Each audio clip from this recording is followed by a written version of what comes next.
What's up, everyone? Welcome back to another episode of the Beat the Buzzer podcast. We're excited to be here. We got a lot to talk about today. I'm Jack here with my co-host Graham. What's going on, everyone? Welcome back. Make sure to like and subscribe and comment down below if you have anything that you would like to say and add. We're kind of going to go through this, the recent topics that have been going around the NBA. Shout out to Hoops View on Instagram for this latest report. We're going to start off with that and then go through a couple of the hot teams around the NBA and not so hot teams like the Chicago Bulls and as a not so hot team and like the Timberwolves is a hot team. So, and then we'll end talking about Patrick Williams' return today, what that means to Chicago, and if it can really turn anything around, or if it's just the Bulls were frauds to start with. We're gonna do 5 minutes per topic today. Just easy, casual episode today. We'll start off with the Hoops View updates around the NBA. The first thing he brought up was Bradley Beal. If he requested trade, Miami Heat would be a legitimate suitor for Bradley Beal. Do you see that happening, and what would they have to give up for him? It's got to be Tyler Hero. It has to be. He's going to want a lot of money. I mean, he is their leading scorer coming off the bench, but Bradley Beal is still Bradley Beal. If you want a legitimate title shot, I think Bradley Beal is their answer. Depends on what they do this year, because either way, the Miami Heat are a really, really polished basketball team all around, whether they have Beal or not. Defensively, offensively, I think there's only like two teams that are top 10 in offense and defense, and it's them and Phoenix. But yeah, they are. I like the addition of Bradley Beal. You can slide him in at the 2, have your $90 million shooter Duncan Robinson come off the bench. That's a terrible contract, by the way. Yeah, I do like it, and I think it would be Tyler Hero and maybe a pick or two. Yeah, well, the good thing about Miami is they have guys like Max Strus. They have guys like Gabe Vincent. They have all those guys now that are really good on their team, which allows them to, they have a chance to look at many different options. Yeah, they're flexible. Like you said, Duncan Robinson is a terrible contract. Washington's not even going to want that contract. Tyler Hero, I would see Miami being reluctant to give him up just because he's played so well this season. Right. But I don't know. It's a good fit. Yeah, but I just don't know if it's really worth Miami to go all in on that there. It's just not. That's true. Trying to give up. Are you willing? Right. Are you willing to pay Tyler Hero $170 million? Right. And their sixth man right now. He leads them in scoring. But like you said, Jimmy Butler's getting older. Obviously, Lowry and PJ Tucker, and you still have players like Bam and Tyler Hero. Like you said, Gabe Vincent's still pretty young too. So they do have a decent young core there that you probably want to keep intact. But if you want to take a shot, I do think Bradley. Right. That's a win now move for them. Like that gives them a 2 to 3 year window. If they move Tyler Hero, if they don't, then they have that window is probably a very solid team with a chance at a championship for the next 5 years, maybe 8 years. The next thing was Zion Williamson is not expected to play this season. I think we all knew that, but we're holding out hope just in case they got to the play-in, which it looks like they're going to. But it seems like they're going to shut him down until next season. But I saw pictures, all of a sudden he looks like he's in good shape again. So yeah, that's a very New Orleans fans. Inconsistent type of thing. One day you see him, he looks like he's 330 pounds, and then you see him and he looks slim. So I don't really know what's going on with that. Probably best to shut him down for the year though. But yeah, Zion Williamson needs to come back, get fully healthy. You don't want him to play not healthy because he's a cornerstone piece. But I do think, I don't know, does Portland have New Orleans' pick this year?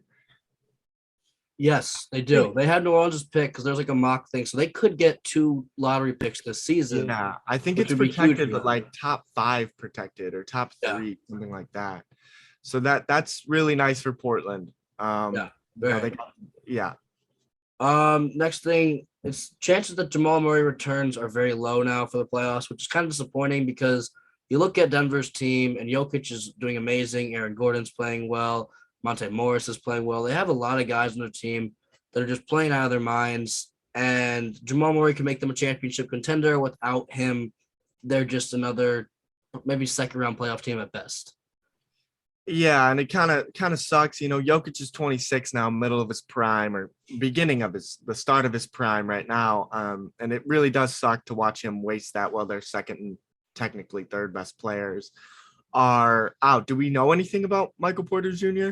I think it's unlikely he comes back too, but you also Right. never know. It could That's what I change. heard.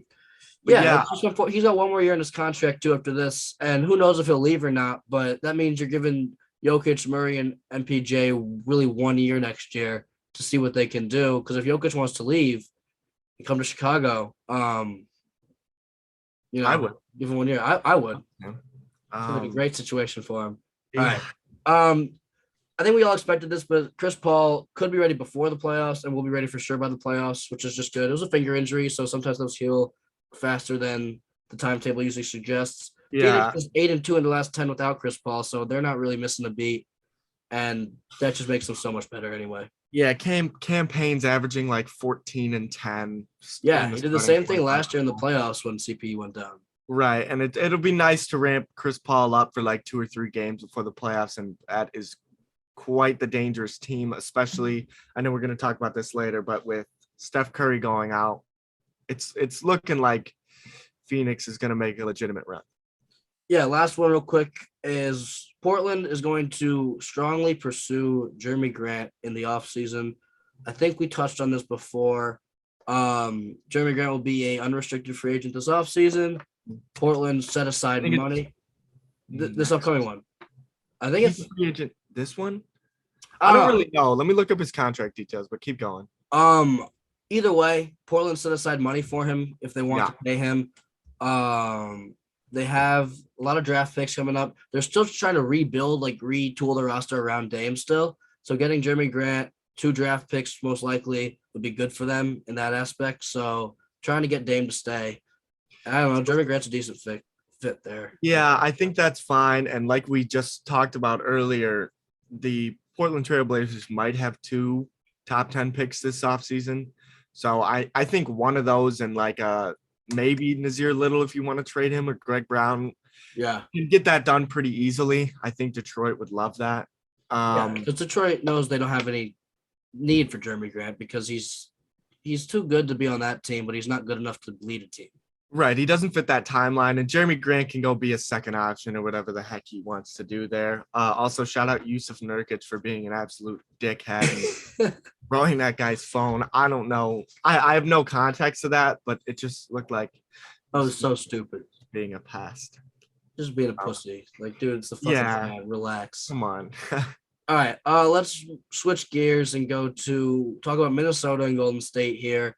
Minnesota's 9-1 in the last 10. They beat pretty good teams. Karl-Anthony Towns has had a 60-point performance. They've looked great. They're the 6th seed now, so not even in the play-in, which means Anthony Edwards even playing? I think he is. He's just not doing – he's playing fine. He's just not the headline because Cat has played so well. Right. I think Minnesota's a dangerous team. They have Pat Bev, which is a great guy to have on your team in the playoffs. D'Lo, people forget about, played great for Brooklyn 2 years ago. He had injuries and all that. Yeah. Karl-Anthony Towns is playing the best basketball of his career. Anthony Edwards just keeps getting better. Not a team you want to see in the first round.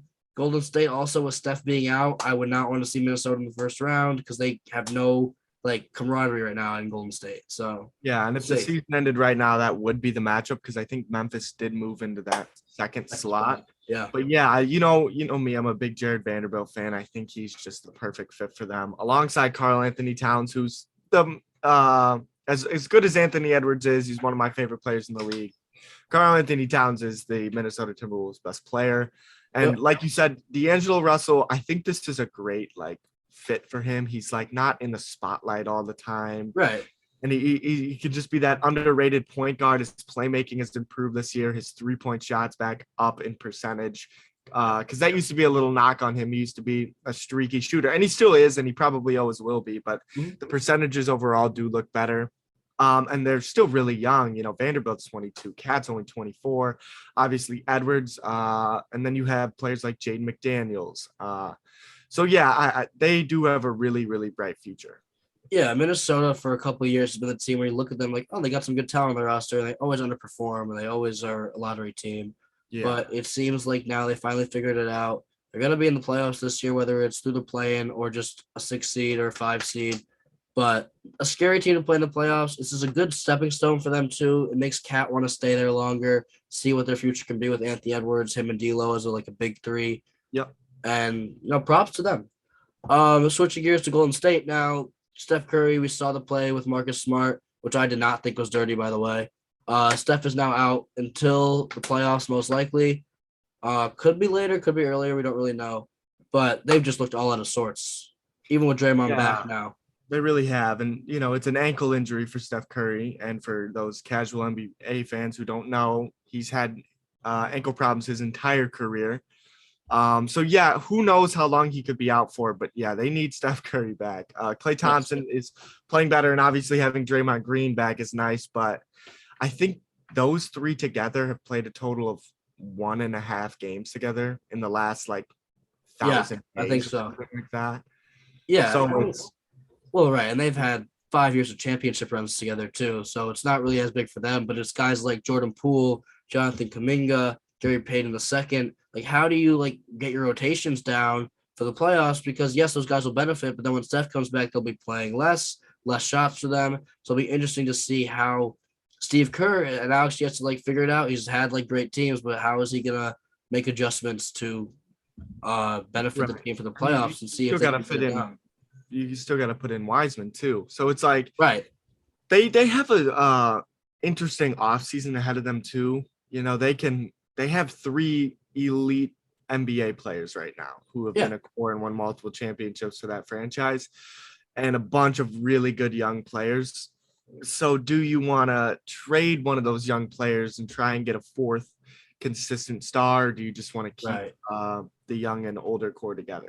It'll be interesting to see what they do. And they've got the talent this year to win a championship, but they haven't had all the pieces together yet, which is really concerning. And the chemistry for those 3 guys and Draymond, Steph, and Klay will always be there, but they've got a lot of. It's not the old team where Sean Livingston and Andre Iguodala can just figure it out for you because they're veterans. They don't have those veterans. They have Iggy and they have guys, but the players that will get the bulk of the minutes are the young guys now. Mm-hmm. How will they fit in the playoffs, and how will that work? All right, now Patrick Williams coming back tonight. I know we're both very excited about that. He'll be on a minutes restriction. Don't expect to see him much. He'll be off the bench, but just having him back is good for our defense. What will his return mean for Chicago, and can it get us out of the slump, Graham? I think long term, yes. The Bulls look just since the All-Star break have been really bad. It's been disgusting. It's been terrible, and a big problem of that, or because of that, has been defense. Defense has been our problem. Caruso on the JJ Redick podcast said today that he's still not 100%. I don't even know if Lonzo is going to return before the playoffs or in the playoffs at all. Yeah, he still can run. And then, but getting Patrick Williams back is another step forward for us. We don't have a 6'8", 6'9" guy who can guard a Giannis or KD besides him. He's the only person like that. And, there's not a lot of guys in the NBA like that, like a Jared Vanderbilt or a PJ Tucker or a Mikal Bridges, who are just big and long defenders like that. So it's going to be really nice for the Bulls to get him back. So hopefully they can ramp him up before playoff time. But yeah, I do think it'll help. Yeah. Played really well in the first 4 games he played. Mm-hmm. Really well. He was shooting better. He had Lonzo and guys getting him open shots, of course, but you don't need him to create his own shot. Score. It's not what he's doing. And he can cut to the rim. And that is the biggest thing, is because our offense right now is just DeRozan and LaVine. It's really bad to watch. It's DeRozan take him one-on-one, LaVine take him one-on-one, or Vooch do a pick and roll and shoot a shitty 3. Because that's what Vooch does now. Vooch doesn't want to go down low. Why? We need to talk about if Utah doesn't make it to the Western Conference Finals this year, they're going to trade Rudy Gobert. Rudy Gobert gets paid a lot of money, but I think he's the defensive anchor the Bulls could use. And I think for Utah, they need more scoring than just Donovan Mitchell, because right now it's just Donovan Mitchell out there trying to here's the other thing. The Knicks are heavily pursuing Donovan Mitchell in the offseason. I've seen multiple points saying that. So if Utah doesn't make it to – they may not make it out of the first round. But if they don't make it out of the first round, do you just blow it up? I mean, I would. I would personally. What are you going to get from the Knicks for a piece like Donovan Mitchell, who's 25? RJ Barrett's playing well. They're not going to trade you Barrett. They're not going to trade him. Exactly. So the Knicks have got to give up something. And they're really just trading a piece for another piece to just be in the playoffs. Like Donovan Mitchell just be a piece to get into the playoffs, not to a championship. But for the Knicks, like that's good for them. The Knicks just like being in the championship. But Yeah. Gobert is a hard piece to move. He gets paid an absurd amount of money, so you need to find the right team. Now, Vooch's contract doesn't match up perfectly, but at least Vooch gets paid enough money Close. where you put in one more piece and it can work.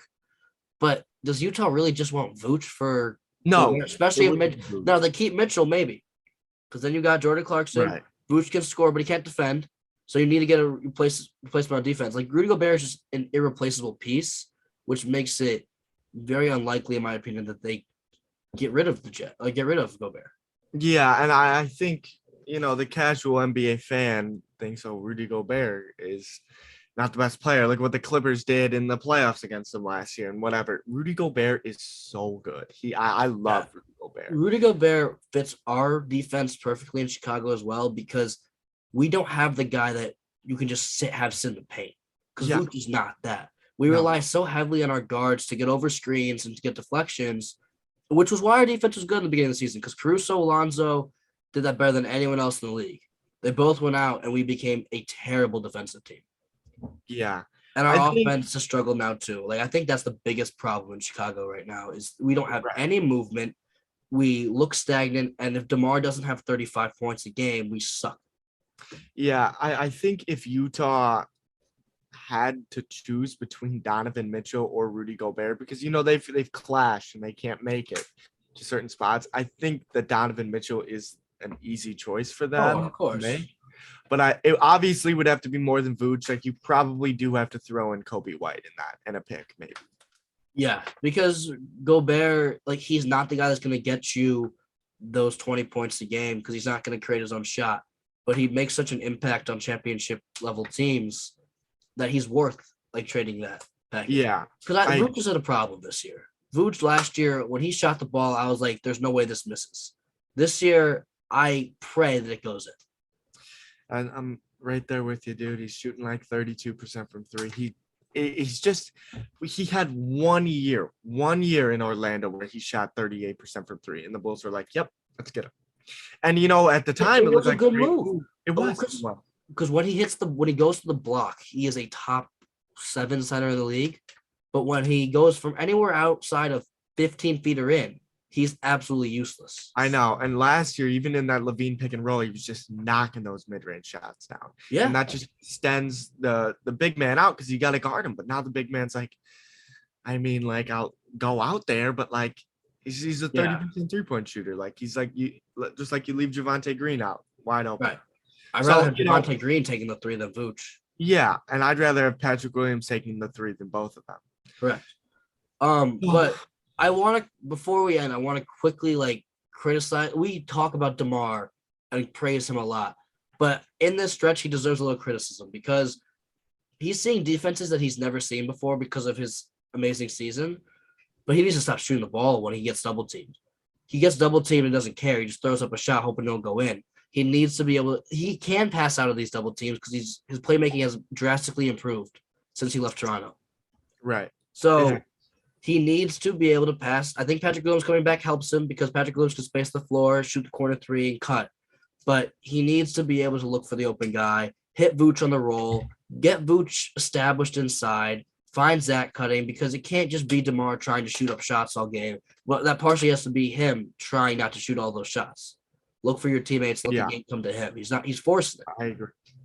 And, I've said this to people before. When Levine doesn't shoot the ball for 3 minutes because DeRozan gets the rebound, takes it down, and immediately posts up, like that's not good flowing offense at all. Like he hasn't taken a shot in 3 minutes. So, yeah, he's not hot. He's going to miss. Or he might miss. That's why, last season, you saw the 40-point games from Levine because he shot the ball every other possession. Right. So yeah, you got to look to get everybody involved more. Kobe White's the best shooter on the team.